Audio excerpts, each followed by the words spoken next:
आके फिर ना जाना रे चम चमा चम सैया दिल वो आके फिर ना जाना रे। Welcome back. আশা করছি আপনারা সকলেই ভালো আছেন। তো এই ধরনের ভিডিওগুলো এডিটিং করার জন্য মূলত আমাদের কিছু ম্যাটেরিয়ালস প্রয়োজন হবে। এর সাথে আমাদের ক্যাপকাট অ্যাপ্লিকেশনটিকে ওপেন করতে হবে। তো এখান থেকে আমরা নিউ প্রজেক্ট অপশনে ক্লিক করবো। যে ম্যাটেরিয়ালসগুলো এগুলো ভিডিও ডেসক্রিপশনে পয়েন্ট করা থাকবে, ওইখান থেকে আপনারা ডাউনলোড করে নেবেন। দেন আমরা এখান থেকে ভিডিওস অপশন থেকে প্রথমে একটি ভিডিও ক্লিপকে সিলেক্ট করবো এবং হচ্ছে অ্যাড অপশনে ক্লিক করবো। এরপর হচ্ছে আমরা ইন্ডিংয়ের দিকে চলে যাবো। এখান থেকে ওয়াটারমার্ক থেকে অবশ্যই রিমুভ করবে। এর পাশাপাশি আমরা ফটো সেট করার জন্য প্লাস আইকন, তারপর এখান থেকে ফটোস অপশন। এরপর হচ্ছে এখান থেকে আপনার যদি কোনো ফোল্ডার সিলেক্ট থাকে, অর্থাৎ কোনো ফোল্ডারে যদি ফটোসগুলো থেকে থাকে, সেক্ষেত্রে আপনি এখান থেকে সিলেক্ট করবেন। তো আমরা একটি ফোল্ডার সিলেক্ট করবো এবং সেইখান থেকে আমরা টোটাল 13টির মতো পিকচার সিলেক্ট করবো। ওকে, তো এই ভিডিওটির জন্য মূলত হচ্ছে 13টি পিকচার প্রয়োজন হবে। আমরা এখান থেকে 13টা পিকচার সিলেক্ট করে নিব। আপনি আপনার মতো করে যেগুলো পছন্দ সেগুলো করে নেবেন। তারপরে অ্যাড অপশন, এবং প্রতিটা পিকচার আমাদের দেখতে হবে জাস্ট ফুল স্ক্রিন আছে কিনা। ওকে, জাস্ট পিকচার লেয়ারে ক্লিক করে ডিসপ্লে স্ক্রিন থেকে এখান থেকে 2 আঙুল দিয়ে চাপতে ধরে যেটা যতটুকু প্রয়োজন মনে হয় আপনি জুম করে নেবেন। ওকে, আপনি আপনার মতো করে পিকচার সিলেক্ট করবেন। আমরা বিভিন্ন ক্যারেক্টার আর কি পিকচার নিচ্ছি, আপনারা আপনাদের যেগুলোতে করবেন সেগুলো সিলেক্ট করে নেবেন। ওকে, তো জাস্ট খুব ইজিলি কিন্তু এই পিকচারগুলো ফুল স্ক্রিন করতে পারবেন।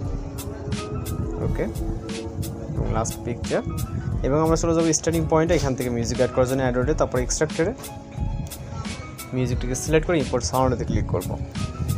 এরপর মিউজিকের বিট অনুযায়ী আমাদের ফটোসগুলোর ডিউরেশন অ্যাডজাস্ট করতে হবে। এখান থেকে আমরা 0.5 ডিউরেশন দেবো, কিছুটা জুম করে নেব।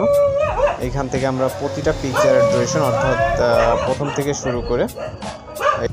অলরাইট, আমাদের ডিউরেশন কমপ্লিট সেট কমপ্লিট হয়ে গেলে আমরা চলে যাবো স্টার্টিং পয়েন্টের দিকে। এখান থেকে হচ্ছে আমরা অ্যানিমেশন অ্যাড করবো, যেন প্রথম পিকচার ক্লিক করবো, তারপর অ্যানিমেশনে।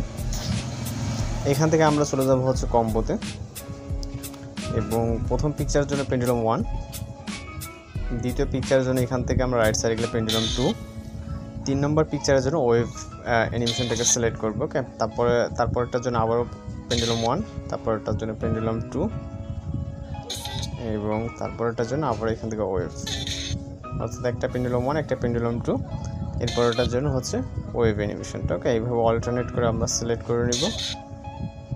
Last animation wave.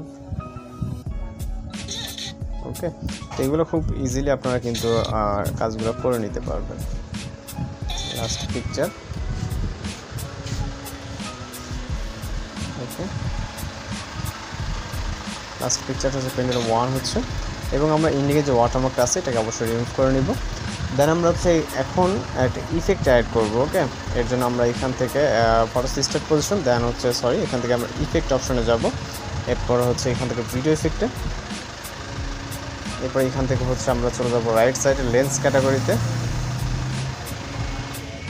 এইখান থেকে আমরা স্মার্ট শার্পেনটাকে সিলেক্ট করব, টিকমার্ক, এবং এইটাকে আমরা ভিডিও ইন পজিশন অবধি করে দিব।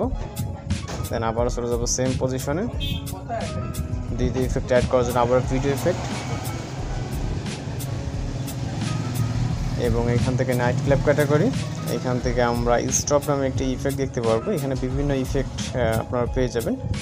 ওকে, এইখান থেকে আমরা স্টপ ইফেক্টটাকে সিলেক্ট করব, তারপর টিকমার্কে। এরপর হচ্ছে লেয়ারটাকে ভিডিও এন্ডিং পর্যন্ত নিতে হবে। এখন আপনি চাইলে ভিডিওটিকে প্লে করে দেখতে পারেন। আপনার যদি সব কিছু ঠিকঠাক মনে হয়, ভিডিও রেজলিউশন আদার্স থেকে এখান থেকে জাস্ট এক্সট্রা অপশনে ক্লিক করলে আমাদের ভিডিওটি কিন্তু লোডিংয়ে সেভ হয়ে যাবে। তো আজকের এডিটিং টিউটোরিয়াল ছিল এই পর্যন্ত। দেখা হচ্ছে নতুন কোনো ভিডিওর সাথে। সে পর্যন্ত ভালো থাকবেন, সুস্থ থাকবেন।